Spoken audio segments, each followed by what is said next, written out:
In her sermon this past Sunday, Sandra Bird reminds us that Paul, in his letter to the Romans, is turning up the heat about what God understands and knows about us.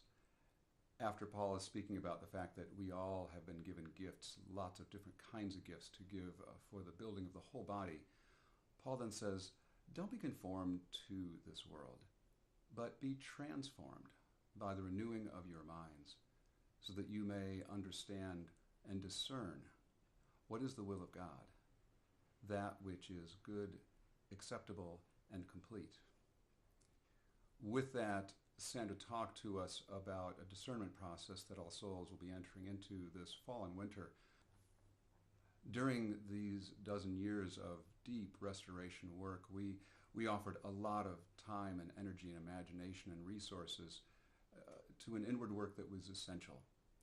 And with the completion of those, we have the opportunity to give the same kind of energy and imagination and resources to our outward life, our engagement with the world about us.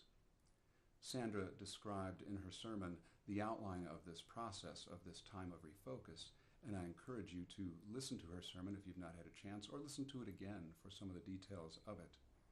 One of the truly rich opportunities in discernment is hearing the voices of others, both within this community and voices outside this community, as we listen for how it is that God's inviting us to be transformed in this community, to be part of this community. And you will hear in Sandra's sermon, and you will be receiving in the mail, a brochure of offerings both on Sundays and throughout the week that will allow us to hear people from the outside community talking to us about many issues and realities of our city, of our neighborhoods. I find this to be a very exciting time in our communal life because it fits so well with how we see God through all the scriptures, how we see God with the children of Israel, leading them, calling them constantly to new places, to new experiences, to discern what is the will of God in their life. How through Jesus and through all the church, we see again and again God calling people to new places. And it really is part of the heart and soul of this faith community for over 120 years. A community that throughout its life has been willing again and again to say, what is it that you are inviting us into now?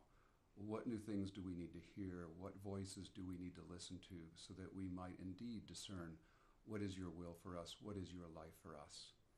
It's an exciting time because once again, we as a faith community will find ourselves sojourning like all of God's people have throughout not only 100 years of All Souls history, but throughout all the scriptures. Thank you for your faithfulness. Thank you for choosing to be in a community that understands that this is how we find God. This is how we find ourselves and each other. This is how we find our life.